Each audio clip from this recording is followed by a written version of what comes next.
Uma coisa muito importante é que nós terminamos uma Copa do Mundo e na Copa do Mundo se falava muito qual era o jogador que mais tinha participado de Copa do Mundo.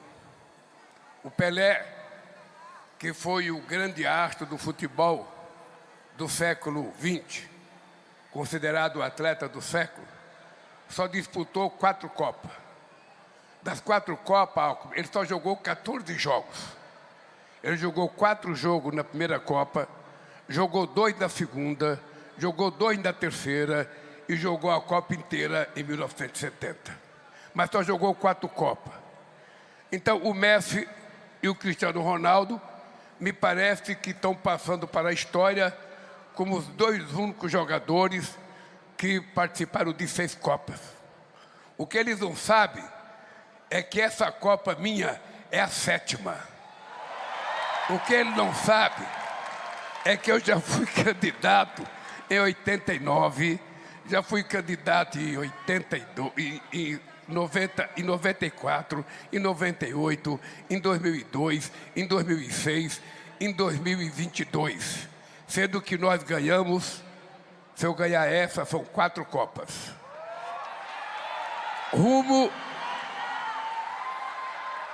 Eu não vou ter chance de disputar o Penta, porque eu resolvi, depois da gente entregar o Brasil perfeitamente para o povo brasileiro, nós vamos sair de férias para namorar mais uns 20 anos. Esse é o meu desejo. Eu queria agradecer aos partidos que estão aqui. Eu queria agradecer, em primeiro lugar, aos companheiros militantes, mulheres e homens do PT, aos nossos deputados e deputadas estaduais, aos nossos candidatos, aos nossos deputados federais e deputadas e às nossas candidatas. Quero agradecer a todos os candidatos a senadores e a governadores que estão aqui. Quero agradecer os companheiros do PSOL que estão nos apoiando nessa grande caminhada. Quero agradecer aos companheiros do PSB. Muito obrigado, João Campos, por estar aqui. E, sobretudo, Renata. Muito obrigado. Renata, quem não sabe, é a viúva do Eduardo Campos, uma companheira de muito tempo de luta. Quero agradecer a presença do companheiro Lupe, a representação mais nobre do trabalhismo no Brasil, herdeiro do Leonel de Moura Brizola, que era herdeiro do Getúlio Vargas e que era herdeiro de alguém melhor do que todos eles, que eu não sei quem é. Quero agradecer aos companheiros do PV, que dão uma contribuição extraordinária ao PT quando a gente está discutindo a questão ambiental. Quero agradecer aos companheiros do PCdoB, que estão comigo nessa luta desde 1989. Não é pouca coisa. Quero agradecer aos companheiros da rede, que além de estar conosco, traz para ser senadora de São Paulo a companheira Marina Silva, que junto com a Simone irão dar um banho aqui nas eleições para o Senado. Bem, companheiros, eu quero dizer para vocês que hoje é um dia de festa, mas é um dia em que a gente também é obrigado a sentir falta de muita gente que começou essa caminhada junto conosco. Que caminhou desde os anos 79, quando nós começamos a criar o movimento pró-PT. Não era fácil, naquele instante, a gente falar em criar um partido político. A gente estava na luta pela redemocratização do país. E eu lembro, Haddad, que num comício feito pelo PMDB, em São Bernardo do Campo, eu que era parceiro, sabe, de muitas caminhadas junto com o PMDB, quando ele falava assim, porque é preciso liberdade partidária, liberdade de organização partidária o tempo inteiro, João. Todos eles falavam. Quando eu fui no palanque falar que eu ia criar o PT, tomei uma vaia. Por que tomei uma vaia? Porque a democratização que eles queriam era uma democratização só para eles. Não imaginava a criação. Mas também muitos partidos de esquerda não queriam que eu criasse o PT. Todos que já existiam se achavam o Partido dos Trabalhadores. E quando aparece um trabalhador do jeito que quer que é o partido, eu era uma figura estranha. Aí eu fui chamado durante muito tempo de divisionista. Você não sabe a briga que nós tivemos com vários companheiros do PCdoB. Quantas brigas nós tivemos. O meu querido Haroldo Lima no Congresso Nacional não era fácil. E depois do PCdoB, através do João Amazonas, compreendeu a necessidade da gente estar junto. O PSB era um partido que tinha um líder que foi a única pessoa que eu assumi a responsabilidade de receber no aeroporto quando voltou do exílio. O companheiro Miguel Arraes. Foi o único que fui receber, porque ele voltou com muita humildade para o Brasil e voltou querendo conversar. Então a minha relação com o PSB também é histórica pela família do João, pelo doutor Arraes, pela Madalena, pelas filhas, pelos netos e pelo filho. A minha relação com o Eduardo Campos, ela foi uma relação, eu diria, extraordinária, pela lealdade, pela compreensão que eu tinha da necessidade de desenvolver o Nordeste. Da mesma forma, sabe, os governadores do Nordeste, eu estou vendo aqui o companheiro Rafael, o companheiro Rafael do Piauí, o nossa companheira Fátima Bezerra, do Rio Grande do Norte, o companheiro Eumano do Ceará, estou vendo aqui o nosso companheiro Camilo, ex-governador, o Cid, ex-governador, Humberto Costa, ex-governador, o Gero, agora não é mais Gerônimo, é Gero. É o Gero, e o nosso governador de Sergipe, o nosso governador da Bahia, o nosso ex-governador do Ceará. Aqui tem 2 ex do Ceará, não, tem 3 do Ceará. Tem Cid, tem Camilo e tem Eumano.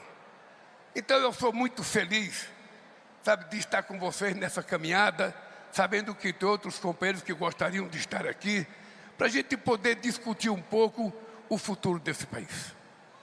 Todo mundo sabe que nós somos a única candidatura, que nós não temos que contar uma mentira. Nós não temos que contar uma inverdade nessa campanha. Nós não temos que inventar nada para dizer para o povo. Quem é governo não pode fazer um programa de governo dizendo um monte de coisa que ele ainda não fez. Porque o povo vai perguntar, se vai fazer, por que não fez? O que motiva um governo ganhar as eleições é se o legado dele for merecedor de confiança e de respeito. Quem fez pode prometer mais. Quem não fez, não tem o que prometer. Essa é a lógica da nossa campanha. Eu queria que vocês... Eu sou muito azarado, porque todos que falaram antes de mim conhecem tudo que eu fiz. O Haddad conhece tudo, porque foi ministro da Educação mais bem sucedido que a gente teve, depois seguido pelo Camilo, que eu dei a tarefa para o Camilo bater ele e ser o mais sucedido, ele ia para o 2º lugar.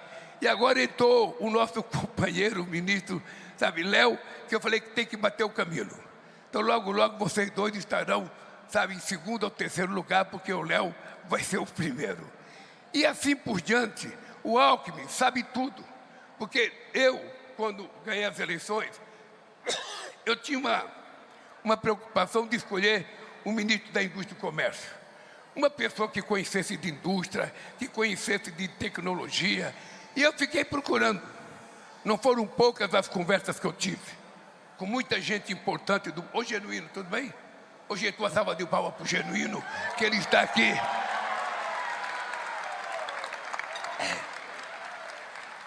E eu então fiquei procurando o gênio que ia ser meu Ministério da Indústria e Comércio. Quando foi um dia, várias pessoas me indicaram uma pessoa. Eu fui receber uma pessoa importante no mundo acadêmico. E essa pessoa sentou comigo e começou a falar. E eu gosto, às vezes, do intelectual que fala muito, porque ele fala muito, ele pensa que a gente não sabe nada e vai falando. Quando esse cidadão terminou de falar, quase que meia hora seguida, eu perguntei para ele assim, meu senhor, me conta uma coisa. Alguma dessas coisas que você está falando para mim, você já colocou em prática? Não. Mas se você não colocou em prática, o que você está falando para mim? Aí sabe qual foi a genialidade de Deus? me fez fazer a opção pelo Alckmin. Alguém que foi governador de São Paulo durante 16 anos, tinha cacife e autoridade moral de ser meu ministro da Indústria e Comércio. E vou te dizer, Alckmin, o Brasil nunca teve um ministro da Indústria e Comércio da qualidade que você foi esses 4 anos. Pode gravar. O Brasil nunca teve um ministro da Indústria e Comércio da qualidade do Alckmin, da competência política, do entendimento da necessidade da indústria crescer, porque ele juntava o conhecimento, a experiência de governar São Paulo e a habilidade política que o homem de Pindamonhangaba tem. Então eu quero repetir algo. O Brasil já teve muitos empresários, já teve muita gente sabida da Faria Lima no Ministério da Indústria e Comércio. Mas vou repetir, o Brasil nunca teve um ministro da Indústria e Comércio da tua competência. Portanto, é essa competência que faz você ser meu vice outra vez. Além da competência, a lealdade e o companheirismo. Eu sou obrigado a agradecer o Haddad, porque se não fosse uma conversa que eu tive com o Haddad, você não estaria na minha vida. E você entrou de forma muito positiva. Então, eu fico imaginando que nós vamos para uma campanha em que qualquer assunto, eu vou repetir, nós vamos para uma campanha em qualquer assunto, em qualquer estado, com qualquer governador, vocês podem ter orgulho de defender o que o governo federal fez naquele estado, porque eu duvido que na história do Brasil um presidente da República colocou tanto dinheiro nos estados como nós colocamos. E vou dizer mais, está aqui o Ricota, que foi o coordenador do PAC, e agora a Tamira Belchior, que é a minha ministra. Nesse PAC de 2023 a 2026, 95% de todas as prefeituras, 99% receberam ou uma obra ou um equipamento do PAC. Eu duvido que na história do país, pegue da proclamação da República até agora e veja se houve esse fato inédito do respeito que nós temos pela prefeitura desse país. Então nós temos autoridade moral em cada cidade, em cada estado, de defender com orgulho aquilo que nós fizemos. Não aquilo que o Lula fez, aquilo que nós fizemos. Porque é importante não falar o governo do Lula, falar o nosso governo. Porque o governo não é só meu. E eu sozinho não faria o que está sendo feito.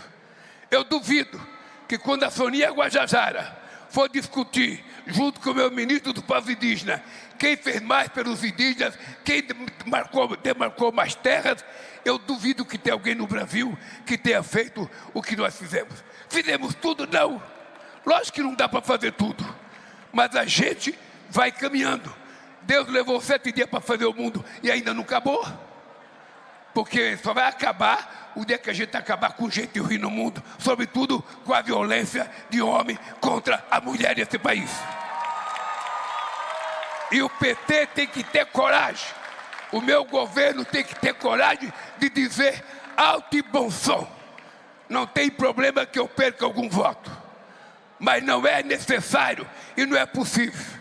O cara vai ter que escolher, ou ele vota em mim, ou ele bate na mulher. Se bater na mulher, não precisa votar em mim. Pega a sua mão e vote em quem você quiser. Eu quero criar uma sociedade de respeito. Quero criar uma sociedade de compartilhamento. Uma sociedade em que as pessoas vivam em harmonia.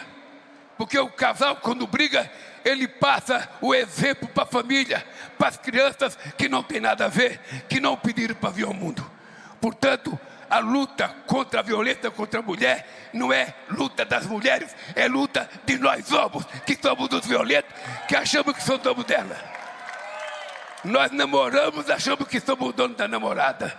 Nós casamos, achamos que somos dono. Não existe contrato que permita ser dono. Então é parceiro, é companheiro, para viver da forma decente enquanto é possível viver junto. Quando não é, adeus, tchau, eu vou embora, seguir meu caminho. Esse é o lema do nosso partido. E as mulheres não têm que ter medo de denunciar. Agora tem, só para vocês terem ideia. Desde que nós fizemos o pacto, sabe, contra o feminicídio, Nós já fizemos mais leis e mais decretos do que em 100 anos. E garantindo às mulheres direito. Está crescendo o número de denúncias, porque agora as mulheres têm garantia, estão denunciando e vão ter proteção. O cara vai ser preso logo.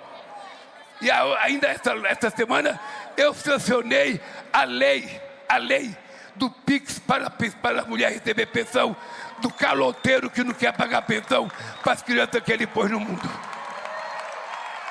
E agora o cidadão vai ter que colocar tornozeleira. E vai ser uma tornozeleira moderna que a mulher vai acompanhar se ele vai chegar perto dela. É assim que a gente vai educar os homens a gostarem das suas mulheres. Até porque quando ele tiver raiva de uma mulher, ele tem que lembrar de onde que ele veio. Ele veio da barriga da uma mulher. Então agradeça a Deus. Essa é uma coisa muito importante. Mas eu queria dizer para vocês que eu vou falar do programa de governo dia 16, que eu espero vocês no estado da Vila Euclides. O estado da Vila Euclides é onde tudo começou em 79. E aí eu queria, recontar a história dos avanços que nós tivemos, das quedas que nós tivemos, e nada melhor do que lotar aquele estado da Vila Euclides. E eu conto com vocês dia 16, a partir das 10 horas da manhã, no estado da Vila Euclides. Você não vai entrar. Você não vai entrar. Bem, queridas companheiras, eu estava dizendo que eu sinto saudades de algumas pessoas que conversaram comigo. No meu sindicato tem pouca gente viva da minha diretoria. Nem sei se está por aqui o Djalma de Souza Bom, eu sei que continua militando no PT. É um companheiro que está com 80 e poucos anos, 85, 86 anos. Ele seria o presidente do meu sindicato se eu não pudesse ser. Mas como nós fomos caçados, ele também não pôde ser. Mas eu sinto saudade de pessoas como Antônio Cândido. Eu sinto saudade de pessoas como o Enfio. Eu sinto saudade de pessoas como o Betinho, de pessoas, que ajudaram a gente a construir esse partido. Um companheiro como o Paulo Freire nos ajudou muito a gente construir esse partido. Há um companheiro Vefó, que depois saiu do PT, ficou azedo, mas eu não posso deixar de reconhecer a importância que ele teve na construção, Tem muita gente. Como eu não tenho o nome, eu tenho medo de esquecer, mas as pessoas foram muito importantes na minha vida. O companheiro Tuprici está vivo, ele não morreu, pô. Ele está aqui na minha frente. Eu acho que muita gente ficou pelo caminho. Muita gente. Eu às vezes lamento que essas pessoas não tenham visto o que aquela ideia que nós tivemos nos anos 80 ajudou a construir o país. Eu não falo as coisas para diminuir ninguém, mas eu conheço muito mundo. E o PT, a essência do PT, é que o PT é um partido político em que ensinou a esquerda a viver democraticamente na diversidade. Porque a esquerda não se conversava, João. Você que é muito novo, a esquerda não conversava. Quando eu criei o Fórum de São Paulo em 90, é porque eu tinha ido para o segundo turno com o Collor, e eu achei que a gente poderia educar a esquerda na América Latina através das eleições. Chamei toda a esquerda da América Latina para o Hotel Danúbio, em São Paulo, em junho de 1990, para tentar dizer para toda a esquerda que a melhor via para a gente chegar ao poder não era da luta armada, era da organização do povo e da eleição direta e a gente participar do processo eleitoral. E assim nós ganhamos vários países na América Latina. O que é que no cinema nós ganhamos do Chile, ganhamos do Equador, ganhamos a Venezuela, ganhamos o Uruguai, ganhamos vários países, a Argentina, o Brasil, pela democracia, disputando o voto, sem matar ninguém e sem morrer ninguém. E a esquerda adotou. Ganhamos até El Salvador. El Salvador. Numa demonstração, no PT, as pessoas não se conversavam. Todo mundo, eu não vou falar o nome das organizações aqui, porque não fica muito ruim, mas era duro. Então, a classe operária, liderada por pessoas como Olívio Dutra, Jacob Ittar, eu, Wagner, do petroleiro de Pernambuco, a gente conseguiu criar um partido em que a maioria, a primeira direção do PT é quase todo mundo sindicalista. E quase toda a esquerda revolucionária passou a trabalhar junto conosco. E passou, mesmo divergindo, cada um continua com o seu jornalzinho, cada um continua com a sua tese revolucionária, mas todos acatam as decisões que o partido toma, porque o partido é o guarda-chuva que unificou toda essa esquerda. Então eu sou grato. Eu não esqueço nunca que eu estava para desistir da campanha de 89. Vocês não têm noção do que é sofrimento. Eu fui para Manaus. Em Manaus eu peguei o avião e fui para Balbina ver o monumento à insanidade, que era a hidrelétrica de Balbina. E quando eu volto, eu vou comprar um jornal. Eu não, Ricardo Couto. E o jornal tinha uma manchete assim: Lula cai de 3 para 2,75. Ô cara, você sabe o que é um candidato ter 2,75? É ter nada. É ter nada. Eu falei, vou desistir. Naquele tempo eu pensei em chegar em São Paulo, convidar a Luísa Erundina, que era prefeita, para ela assumir. Porque senão, além de ficar devendo um dinheirinho, eu ia dever ponto para o Ibope. E como é que eu vou sair devendo ponto? Foi numa conversa com o João Amazonas. Faço questão de reconhecer isso publicamente. O velho João Amazonas. Foi numa conversa com ele que ele disse: ô Lula, nós temos que seguir em frente, meu caro. Vamos escolher o nosso público.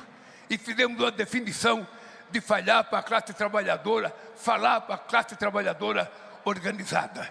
E foi daí que a gente foi para o segundo turno naquelas eleições. Eu não me esqueço nunca da ousadia. Por isso eu quero dizer a todo mundo: não fique preocupado com pesquisa, nem se tiver bom e nem se não tiver bom. A guerra não começou, o campeonato não começou, ele vai começar agora. Você veja, eu estou aqui hoje, Haddad. Eu estou aqui hoje, eu não posso falar que sou candidato. Eu não posso falar que você é candidato. Eu tive que falar que não sou eu. Então falei na Bahia, eu vou ser multado. Eu falei na Bahia, pedi voto para você. Mas eu não deveria ter pedido, porque só pode pedir depois do dia 15. Então, meu caro, é o seguinte: eu estou convencido. Vocês têm que preparar a campanha. Isso é que nem preparar a seleção. Melhor do que o Ancelotti, mas todo preparar o time. Nós temos time, nós temos futebol, nós temos o que entregar, nós temos argumento. Nós não podemos permitir que a essência da mentira, utilizada pela inteligência artificial, venha ganhar uma eleição nesse país. Esse país, a mentira não prevalecerá. O que vai prevalecer é a entrega que nós estamos fazendo ao povo brasileiro. Que eu não vou dizer. Ô Luizão, vocês já viram o nosso amigo ali, o Luizão? Ele faz o papel de pai do Paulo Vieira num documentário, numa novela que tem na Globo. Eu já vi você umas 4 vezes.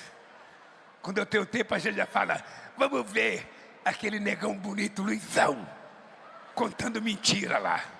Aí eu vou lá para ver. Bem, gente, eu trouxe uma coisa por escrito aqui. Olha como eu sou maluco. Maluco, beleza. Começou. Eu, o outro também. Olha como eu sou maluco.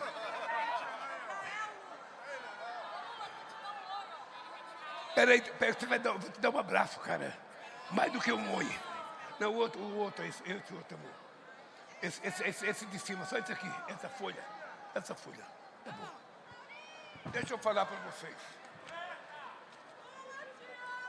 O Haddad, você sabia que aqui em São Paulo nós temos 971 meninos e meninas recebendo o pé de meia?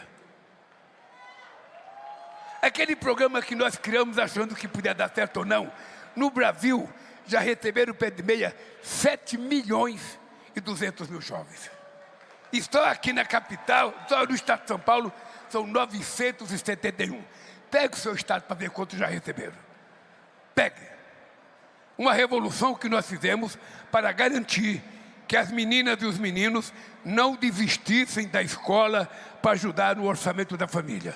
Resolvemos fazer uma bolsa e muita gente dizia que era gasto. E eu dizia, educação não é gasto, educação é investimento. Um preso aqui em São Paulo, Falcão, um preso na prisão comum aqui em São Paulo custa R$35 mil por ano. Um estudante no Instituto Federal custa 16 mil por ano. Numa cadeia de segurança máxima custa 40 mil por mês um preso. Um estudante na Universidade Federal fazendo um curso de engenharia espacial, que é o único curso de engenharia no Brasil, gasta 20 mil por mês. Qual é a definição? É que é mais barato investir em educação do que gastar dinheiro com prisão. E quem pode ir para a prisão é esse jovem se a gente não der oportunidade. O companheiro Alckmin aqui foi injusto com a Caixa Econômica Federal e com o Banco do Brasil, porque você está falando do BNDES.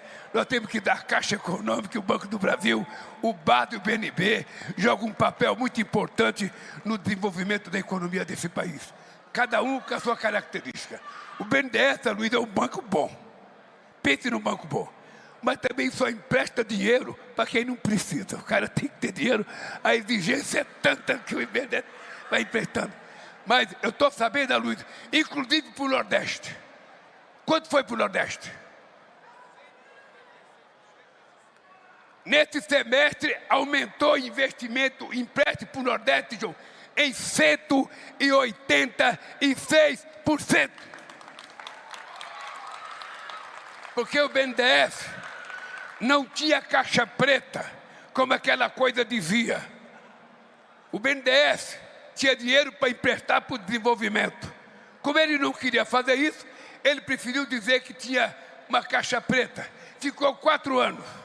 Aí, quando nós abrimos a caixa, era uma fotografia dele que estava lá. A caixa preta era a cara dele, que não sabia para que utilizar o BNDES. Tem uma coisa que a gente tem que aprender, porque nós temos que politizar a sociedade.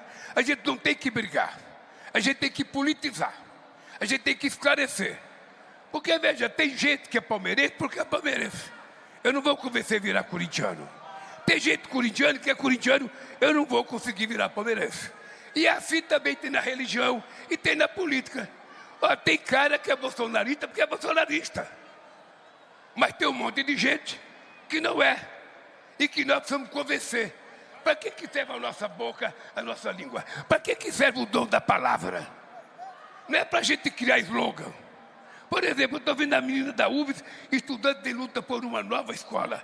Olha, vocês só vão falar de uma nova escola se vocês falarem do que aconteceu já. Então comece esse caderno de vocês falando o que aconteceu na educação brasileira. O que aconteceu. Porque é um metalúrgico de São Bernardo do Campo, que está no peito da Janja aqui, essa fotografia desse menino. Levanta para o pessoal ver, Janja. Depois minha fotografia ninguém vê. Olha como eu era bonito. Dá uma olhada. Dá uma olhada a felicidade da dona Lendu quando ela percebeu que estava me parindo. Ó, baianinho jeitoso. Eu sou resultado de milagres. Vocês podem crer. Eu sou resultado de milagre. Porque essa fotografia bonita, quando eu tinha 5 anos de idade, ela existe porque eu escapei de morrer de fome até 5 anos de idade. Tudo o que aconteceu na minha vida foi um milagre. Eu vim para São Paulo, foi um milagre. Meu pai ter traído minha mãe e estar com outra mulher, foi um milagre que fez a minha mãe sozinha criar os 8 filhos. E criou decentemente. Uma mulher que não sabia fazer um ó com copo, mas tinha um caráter que não cabia no mar, de tão grande que era. Tinha uma força de vontade maior do que o Oceano Pacífico. Sem El Ninho. Tinha muita força de vontade. E ela criou um milagre. Um milagre de alguém que jamais imaginou ser da política. Jamais imaginei ser dirigente sindical. Jamais imaginei ser vereador. Jamais imaginei ser deputado. Eu lembro que o PMDB, em 78, o Fabiano e o Marcelo Gato foram no sindicato me convidar para ser deputado. Não, você fez as greves de 78, você vai ser eleito. Eu falei, o Gato era muito meu amigo. O Gato, é o seguinte, não há cargo de deputado mais importante do que a presidência do Sindicato dos Metalúrgicos do ABC. Eu vou continuar sindicalista. É isso. Então, eu vim para a política, foi um milagre. Daqueles que eu jamais imaginei. Eu disse para você, em 78, eu era tão ignorante que eu achava que eu não era. Eu achava, a imprensa dava manchete para mim. O operário puro. O operário puro. O operário que não gosta de política. O operário, era assim que eles me tratavam. Assim. Porque eles não querem que o trabalhador tenha consciência política. Eu lembro que em julho de 78, eu dizia assim, eu não gosto de política e não gosto de quem gosta. Eu achava o máximo. Tinha jornalista que dava manchete. Lula, o puro. Lula, o santo, que não gosta de política. 2 meses depois, eu estava no palanque apoiando o Fernando Henrique Cardoso para o Senado. 2 meses depois. Ainda representando ele, porque em vários comícios da cidade, era eu que ia falar em nome dele, que estava candidato na sublegenda do PMDB contra o Franco Montoro e contra o companheiro que foi presidente da Arena, reitor da Mackenzie.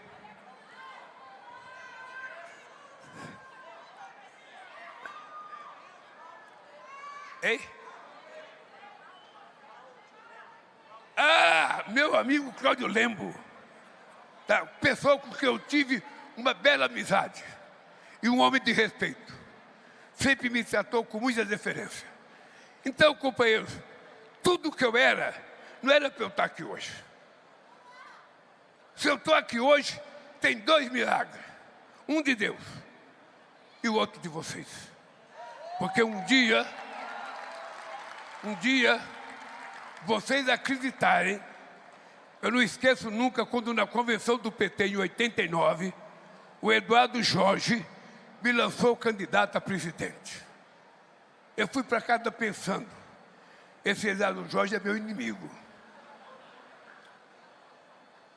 Como é que o cara pode me lançar candidato a presidente? Do outro lado tinha Aureliano Chaves, vice-presidente do Figueiredo. Ulisses Guimarães, o homem da Constituinte. Leonel de Moura Brizola, um cara que já vinha como presidente desde que estava exilado. Paulo Salim Maluf, Mário Covas, Afife Domingos, Roberto Freire. Ou seja, só tinha gente importante e está lá o metalúrgico. Eu fui para casa pensando algo, será que vai dar? Será que vai dar? E deu. Deu porque eu descobri que quando a gente tem trabalho de base, essa é uma coisa que me faz triste com a política de hoje. Eu quero que vocês saibam que eu sou triste com a política de hoje. Eu preferi o meu partido quando a gente tinha que vender uma camiseta para arrumar dinheiro, para colocar gasolina, para ir fazer outro comício. Esse negócio de fundo partidário, dessas coisas, não me agrada. Não me agrada porque está levando os partidos à promiscuidade. Tá? Essa é que eu penso. Fez todos nós virarmos iguais. Eu fico imaginando, eu conheço gente daquele congresso de partido que recebe 1 bilhão por ano. 1 bilhão. Sem prestar contas ao povo brasileiro. E muitas vezes no Poder Executivo, a gente precisa cortar 10 milhões de uma escola. 10 milhões de um programa de saúde. Então houve uma inversão que nós precisamos mudar. Eu quero que vocês saibam que a minha 4ª presidência é para mudar muita coisa nesse país. Quero que vocês saibam. E vai ter briga com emenda parlamentar, vai ter briga com o papel que hoje tem o Poder Legislativo, porque cada um... Esse dia eu peguei, Randolph, vou ter que vetar uma faculdade criada por você. Você aprovou no Senado uma universidade no Amapá. Eu sei que também em Minas Gerais aprovaram uma. Hoje então eu tenho que vetar, Porque a universidade é do presidente da República, não é de deputado ou de senador. Se eu não vetar, sabe o que vai acontecer? O ano que vem vai ter 503 universidades todo ano. Então eu não posso permitir que o presidente da República vá perdendo os seus direitos. O presidente da República vai perdendo o direito de indicar agência, vai perdendo o direito de indicar a ministra da Suprema Corte, vai perdendo o direito de indicar coisa do CAD, vai perdendo o direito de criar. Ou seja, daqui a pouco, qual é o direito que tem um presidente da República? Nenhum. Então a gente vai ter que discutir, e é bom vocês se elegerem, todos vocês. Não quero um primeiro suplente, eu quero todo mundo eleito, porque vai ter que ter briga democrática para a gente dar uma mudança nesse país. Eu não quero ser mais o presidente só do Bolsa Família, só do Brasil Sorridente, só é preciso mais, mais e mais. É preciso ser mais. E esse ser mais, a gente vai ter que mudar de comportamento. A gente vai ter que ser mais ousado. A gente vai ter que ser mais ousado para a gente mudar muita coisa. Por exemplo, na questão da educação, nós vamos ter que ter muita coragem, porque o Plano Nacional de Educação, ele propõe que em 10 anos a gente tem que ter não sei quantas pessoas formadas. Então significa, Dado, que a gente não vai poder ficar chorando atrás da miséria que sobra do orçamento. Significa que a gente vai ter que aprovar uma coisa especial para garantir que em 10 anos a gente resolva o problema da educação nesse país, porque sem educação a gente não chegará aonde nós temos o direito de chegar. Por isso é preciso investir. Ciência e tecnologia. É importante a gente tomar a decisão de investir mais, porque se a gente não investir em pesquisa, em formar cientista, a gente não vai chegar lá. A gente só vai trabalhando com o que tem. Hoje eu corto 10 milhões, amanhã eu tenho 5 para pôr, depois eu corto mais 10. Nós precisamos definir aquilo que é prioridade para o país, aquilo que nós precisamos entregar num projeto de 10 anos, de 15 anos, mas nós temos que dizer ao povo o que a gente vai fazer definitivamente, como nós fizemos na nossa indústria Brasil. Na verdade, o Alckmin fez um milagre junto com a economia para a gente fazer a indústria Brasil funcionar. Pergunte para as pessoas como é que está a indústria da saúde hoje no Brasil. E por que a indústria da saúde cresce? Porque nós temos um consumidor chamado SUS, que compra máquina. Só para você ter ideia. Só para você ter ideia. Como chama esse negócio? Implantou? Não. Hein? Implanou. Sabe o que é implanou? Os homens não sabem. Porque os homens não se interessam em saber das coisas. Implanou é uma coisa que substitui, sabe, anticonceptivo. É uma coisa que substitui DIU. É uma coisa que facilita. É uma coisa aplicada aqui na mulher que dura 3 anos. 3 anos a mulher não fica grávida. E é uma coisa milagrosa para a juventude. Para a menina de 16 anos, 17 anos, 18 anos, para dar tranquilidade à família e não estragar o futuro dela. Porque uma jovem que fica grávida com 16 anos, ela vai jogar o futuro dela fora e nós temos que proteger. Eu estou dizendo isso, sabe para quê? Ela tem que ter filho quando ela quiser. Ela tem que ter filho quando ela quiser. Por isso é que tem que ter planejamento familiar. Mas você sabe qual era o país que mais tinha comprado isso? O México. 80 mil cápsulas. Sabe quanto que nós compramos? 1.800.000. No Rio de Janeiro já caiu mais de 57% a gravidez de adolescente. É isso que é um milagre. E é isso que nós temos que fazer para ser desaforado. A gente não pode melhorar hoje e piorar amanhã. Vamos pegar o Fome Zero, vamos pegar o Bolsa Família. A gente acabou com a fome em 2014 na Dilma. Quando eu voltei em 2023, tinha 33 milhões de pessoas passando fome. Eles acabaram com o Ministério da Cultura, com o Ministério da Mulher, com o Ministério da Igualdade Racial, com o Ministério do Trabalho. Ou seja, eles acabaram com tudo. Se a gente quiser fazer as coisas e passar para a história como governo e os partidos que transformaram o mundo aqui nesse país, somos nós da esquerda. Portanto, é preciso que a gente pare de brigar. É preciso que a gente pare de achar que a verdade está no nosso partido. A verdade está na nossa capacidade de unir todas as nossas verdades e construir uma verdade para todos nós. Trabalharmos juntos e ganhar essa eleição. porque muitas vezes a gente briga muito. A educação é uma coisa muito básica. Eu queria dizer para vocês uma outra coisa, que eu já falei das mulheres. A recomposição da renda das famílias brasileiras.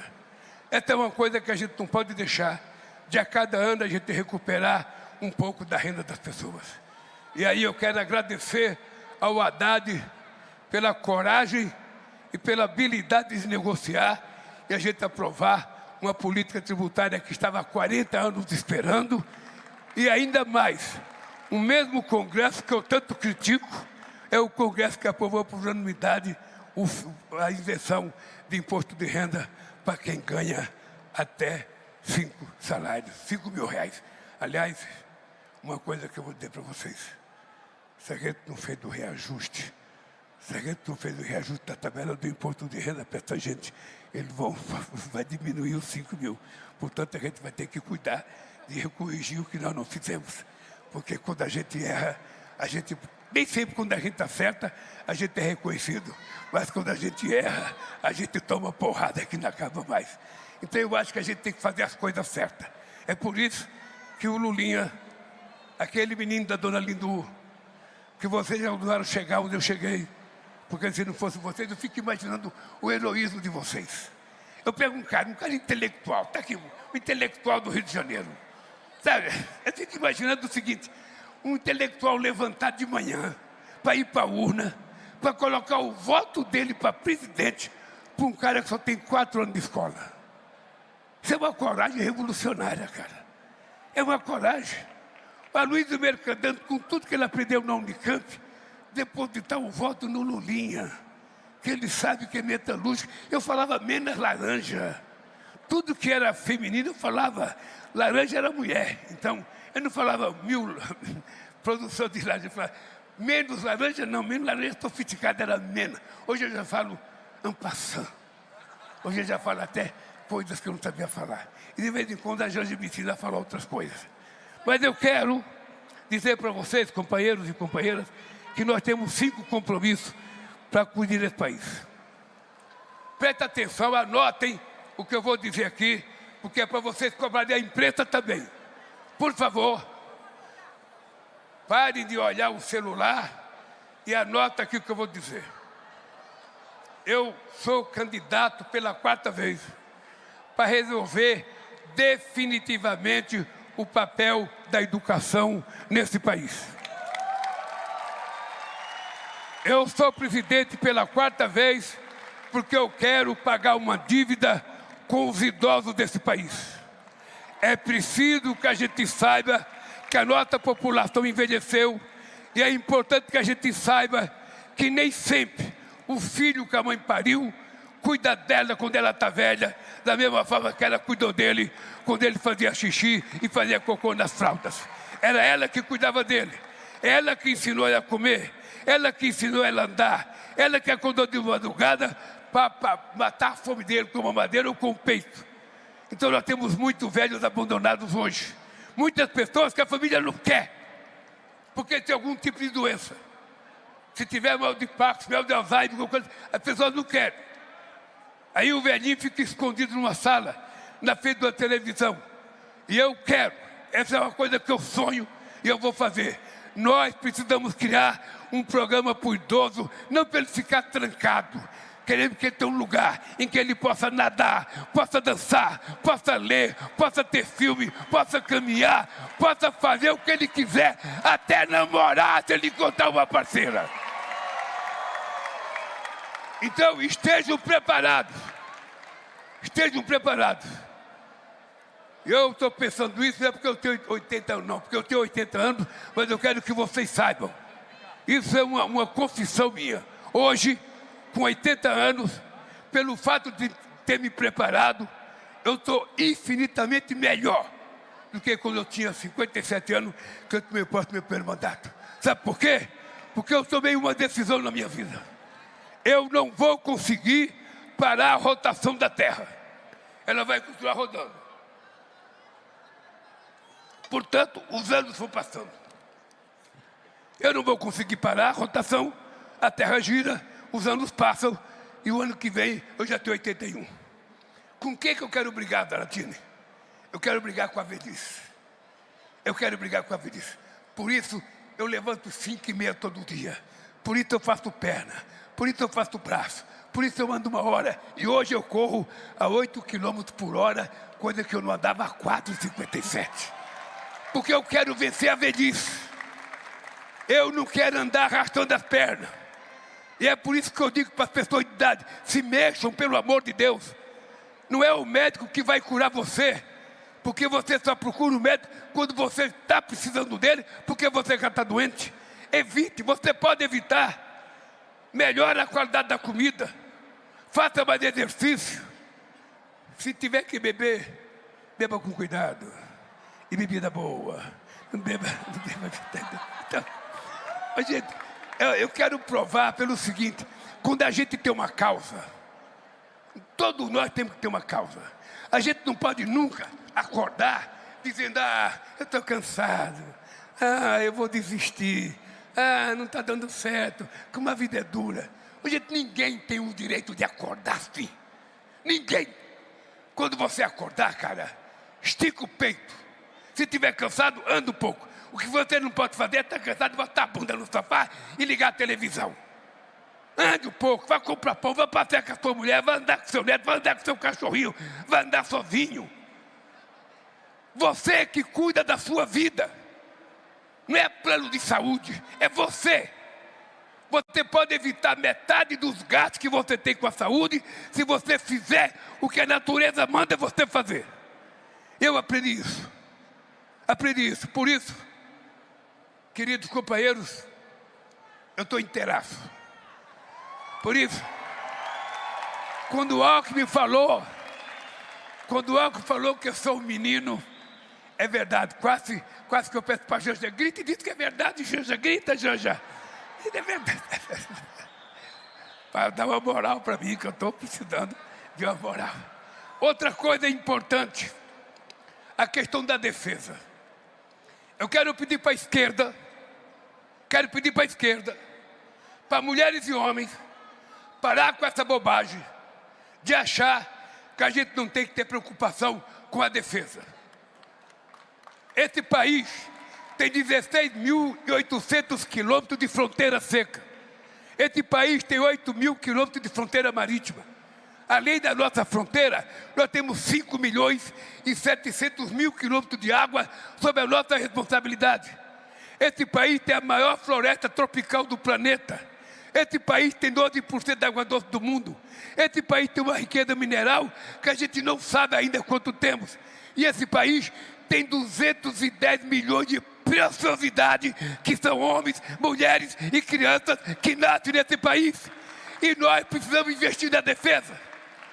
Eu quero estar preparado para que ninguém invada esse país para levar o presidente como eles invadiram.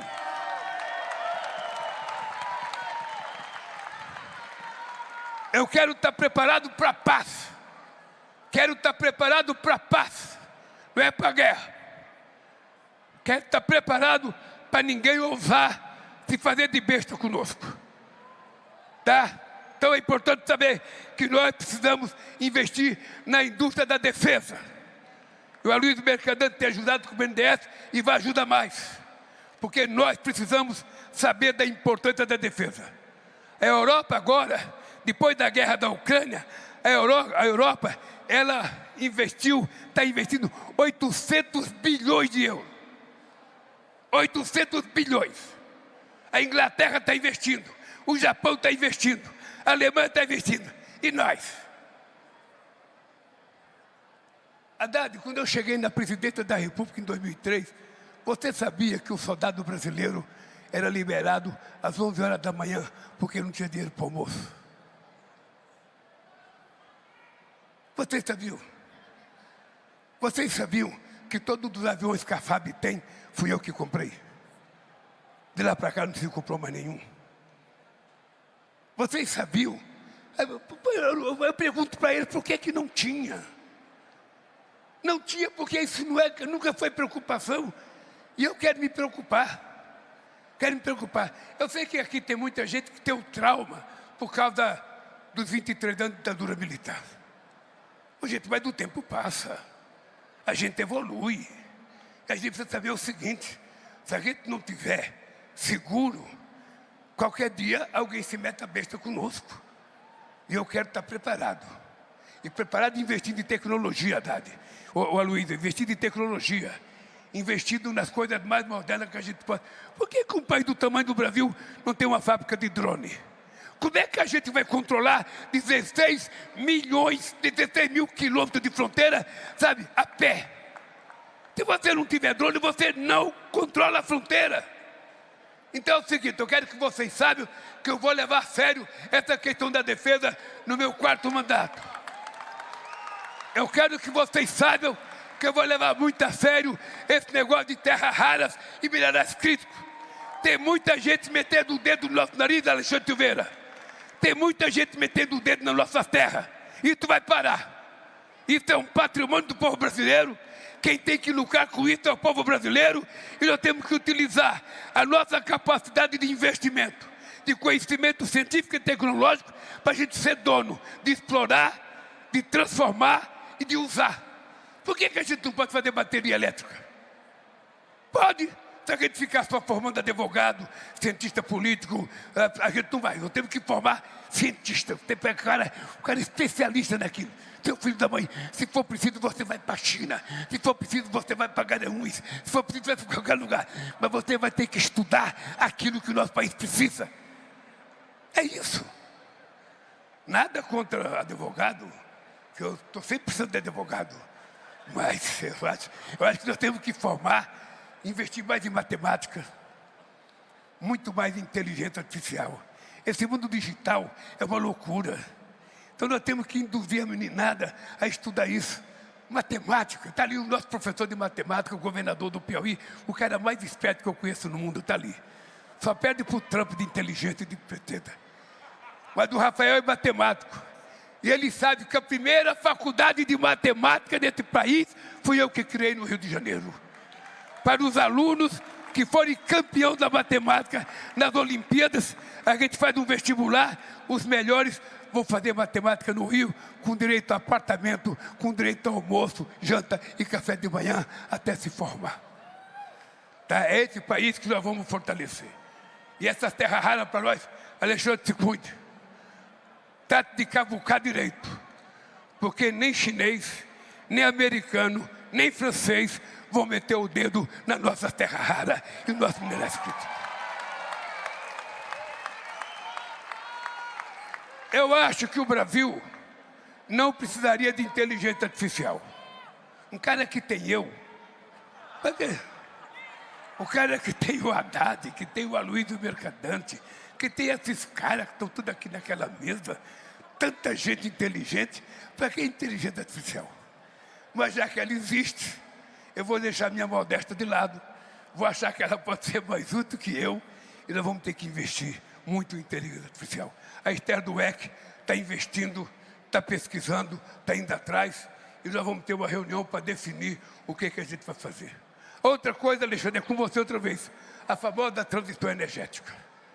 Tá? Essa coisa de data center, biodiesel. Puta merda, vocês não sabem o que aconteceu comigo, gente. Por isso que eu falo que é um milagre. Eu encontrei com a direção da Mercedes-Benz, uma empresa alemã. Antes de eu ir para a Alemanha, eles foram me visitar. E eu fiz um desafio para eles. Que eles vendem o tal do Euro 4, Euro 5, Euro 6, Euro 7. Todo ano, eles criam um mix tecnológico novo. Eles aumentam 15% o preço do caminhão. E eu fui dizer para eles que o Brasil não precisa do mix tecnológico dele no motor. Porque o nosso combustível é melhor do que o deles. E porque nós temos floresta que eles não têm. Nós temos uma mistura que eles não têm. E fiz um desafio ao presidente da Mercedes e ao primeiro-ministro Merz, que é um homem de direita, conservador, mas muito simpático. Como eu reclamei que ele veio a Belém e disse que não comeu a comida de Belém porque não gostou, eu falei para ele, quando eu vou na Alemanha, eu pego aquele carrinho que vende linguiça assada na rua, é aquele que eu compro para comer. E um dia eu fui visitar ela no médico, estava com a linguiça na mão, entrei com a linguiça comendo no gabinete dela. Você sabe que eu cheguei agora? Ele fez um churrasquinho para mim de linguiça, cara. E aí nós fomos fazer o teste do óleo brasileiro com óleo. O caminhão andou 100 quilômetros, Suplicy, com o óleo dele e com o nosso óleo. O técnico que inspecionou era o maior especialista da Alemanha em inspecionar motores alemães. O que aconteceu? O que aconteceu? O nosso óleo diesel é 67% menos emissor de gás de efeito estufa do que o deles. Porque tem uma coisa que o Brasil tem que aprender. Nós não somos inferiores a ninguém. O que a gente é que nós temos uma elite colonizada. E por ser colonizada, ela sempre acha que os outros são melhores do que nós. Qualquer coisa produzida fora é melhor. Isso é complexo de quem não acredita em si próprio. Isso é como o cara ciumento. O cara só tem ciúme porque não acredita nele. Ciúme não é doença, não. É fraqueza. Eu diria um pouco de falta de caráter. Porque ou você acredita no seu taco, ou joga seu taco fora, cara. Porque se você acreditar em você, você não tem por que ter ciúmes. Você é fraco, fica achando, será que a minha mulher gosta de outro? Será? Se coloque no seu lugar, cara. E brigue, lute, trabalhe. Convença a mulher tratando ela bem. Convença a mulher respeitando ela. Não é dando um prato de comida ou ameaçando que vai parar de aluguel.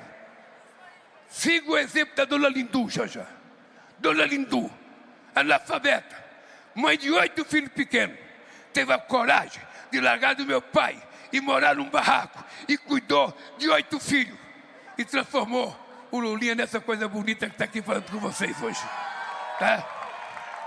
Bem, para falar nisso, vou terminar dizendo uma coisa.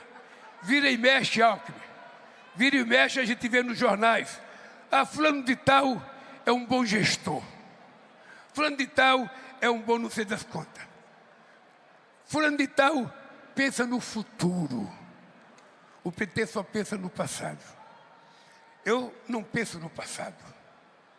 Eu leio o passado para trabalhar no presente e para não errar no futuro. Essa é a leitura que eu faço.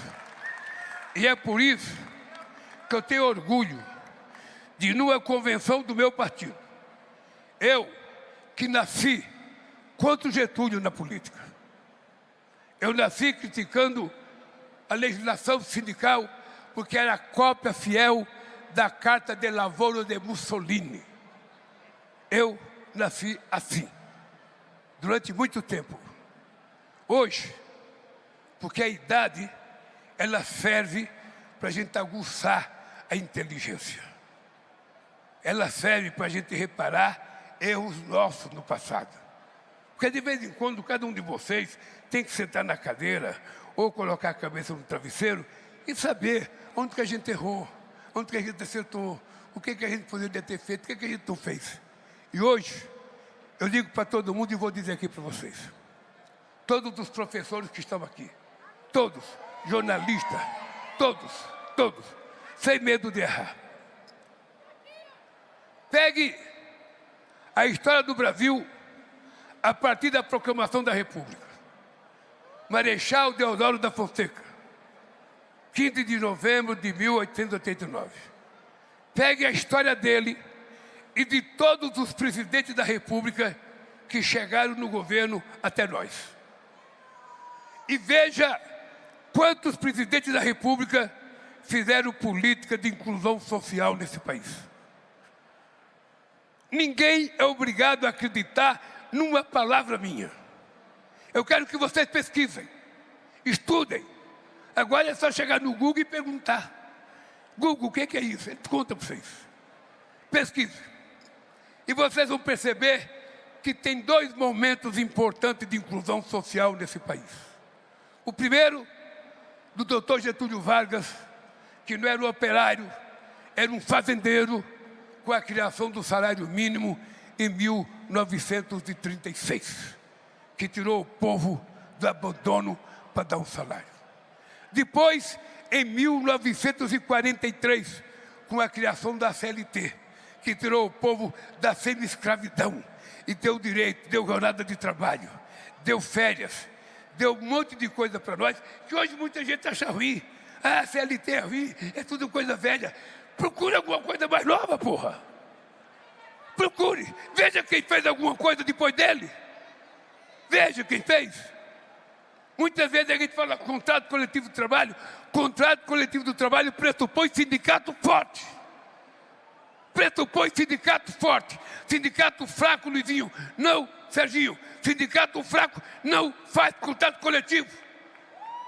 É preciso o sindicato ser forte, muito organizado. E nós temos ainda poucos no Brasil, porque eles também enfraqueceram agora. O Temer teve a coragem de enfraquecer ainda mais, com o apoio do Paulinho da Força Sindical, que vai pedir voto para vocês agora. Então vocês tomem cuidado. Então, depois do Getúlio, quem foi? De quem? Faz de conta que eu estou narrando um jogo na Globo. De quem? De quem que a segunda política de inclusão social é nossa? É do governo Lula e do governo Dilma. Vamos nós. Se vocês pegarem, eu estou dizendo isso porque é importante vocês saberem para o debate. Porque o debate não é da televisão. O debate é com você, quando estiver na feira, no escritório, no comércio, que uma pessoa fala mal. Você tem que saber para argumentar. Você também tem que saber argumentar. Você também tem que saber. Você, sobretudo, Maria, tem que poder argumentar. Porque o argumento perdeu força. A mentira ganhou força. Então você tem que saber tudo que foi feito. Tudo. Você não acha estranho, gente? Eu, um simples torneiro mecânico, ter que olhar para vocês e dizer para vocês por quê que a elite brasileira, que governou esse país tantos anos, não fez o que tinha que fazer? Por que que ele não investiu na educação? Por que que não criaram o ProUni? Por que que não criaram o Reúne? Por que não financiavam os fiéis? Por que que não criaram o Pé de Meia? Por quê? Por que que não fizeram um programa habitacional como Minha Casa Minha Vida? Quem é que conhece uma casa verde amarela que o traste disse que ia fazer e não fez? Quem é que conhece? Quem é que mais cuidou do povo indígena nesse país? Quem é que mais reconheceu terra quilombola? Só para você ter ideia, Benedita, nesses 3 anos e meio, 49% de todas as terras quilombolas legalizadas foram nesses 3 anos e meio do nosso governo. E é difícil fazer, porque tem decreto com dinheiro depositado há 5 anos, que ainda não foi resolvido. Eu tive uma reunião com as mulheres negras, era dia 8, não sei se vai ser mantida, para a gente discutir. Vou levar a Advocacia Geral da União, levar o INCRA, levar o Ministério da Igualdade Racial, que eu quero tirar todas as barreiras, porque o que impede é a barreira burocrática. É a barreira burocrática. Quando a gente aprova uma coisa que a gente anuncia, o Haddad é especialista nisso. A gente anuncia uma coisa, a gente anuncia, faz um ato, chama a imprensa. Quando a gente pensa que está acontecendo, não está acontecendo. Por que que não está acontecendo? Porque caiu no cara da Caixa, que não entende do mesmo jeito. Caiu no cara do Banco do Brasil, que não entende. Caiu no Ministério um cara de segundo escalão, que não entende. E aí as coisas vão demorando. E no governo, eu criei uma coisa chamada transversalidade, que parece boa, mas não é tão boa. Porque o que acontece com a transversalidade? Quando a mídia reúne 10 ministros e tem uma dúvida que ela quer levar para mim, o ministro que não quer aprovar, não quer que ela leve para mim. Fala, vamos discutir mais um pouco, vamos aperfeiçoar mais um pouco. Para que levar problema para o presidente? Não, o presidente está lá para resolver os problemas. Quanto mais problemas chegar na minha mesa, mais rápido será a solução. Então, nesse quarto mandato, vocês vão ver. Eu não quero Lulinha paz de amor, eu quero Lulinha porreta. Eu quero Lulinha que vai fazer o que a gente ainda não fez. Porque o básico nós já cuidamos. O povo já está comendo, o povo já está dando benefício. Vocês não têm noção do significado dessa agora tem especialista. Vocês não têm noção da revolução desse programa. Agora que nós estamos com o básico garantido, agora é hora de dar um salto de qualidade. Agora é hora de pensar nesse país. Qual é o país do futuro que eu vou lhe entregar quando você, Haddad, depois de governar São Paulo por 8 anos, quiser ser presidente da República? Ou você, Rafael, Porque quem sabe sai do Piauí o próximo. Ou quem sabe do Rio Grande do Sul, ou quem sabe do Ceará, ou quem sabe de Pernambuco. De algum lugar vai sair, e da Bahia. De algum lugar pode sair. Então nós precisamos definir, essa eleição agora é para definir que país a gente vai deixar do ponto de vista das coisas que nós ainda não fizemos. Então, meus queridos companheiros e companheiras, eu sou obrigado a terminar agradecendo a vocês o carinho e a nossa amizade de tantos anos. Eu sei que muitas vezes vocês ficaram frustrados comigo em alguma coisa. Eu sei que nem sempre eu pude entregar tudo do jeito que vocês queriam. Mas quando a gente governa, a gente não faz tudo o que a gente quer. A gente faz muita coisa que a gente pode fazer e outras a gente não pode fazer. É importante vocês saberem, porque governar é decidir. E toda vez que você toma decisão, você tem que escolher um lado. Toda vez. E muitas vezes você não consegue tomar as decisões que você gosta de tomar. Eu peço desculpa pelos erros que eu cometi, peço desculpa pela coisa que eu não fiz, mas eu quero dizer para vocês que o nosso governo está dando a vocês armas, argumentos, sabe, que vocês nunca tiveram na história desse país.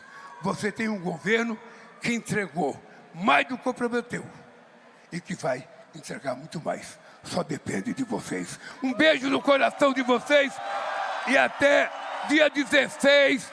Dia 16 é um grande dia. Dia 16 é para lotar o estado da Vila Euclides. Eu quero senador, quero deputado, candidato, candidata. Eu quero até perpétua vai. Eu quero vocês no estado da Vila Euclides. Porque lá não vou mostrar café no bule. Lá vocês vão ver a cobra fumar. Lá vocês vão ver o começo da grande vitória. O povo brasileiro tetra. O povo brasileiro tetra se preparando para o Penta e depois para o Hexa e depois não sei para quanto mais. O dado concreto é que nós não temos o direito, de permitir que a extrema-direita volte a governar esse país. Um beijo no coração, gente. Contem comigo.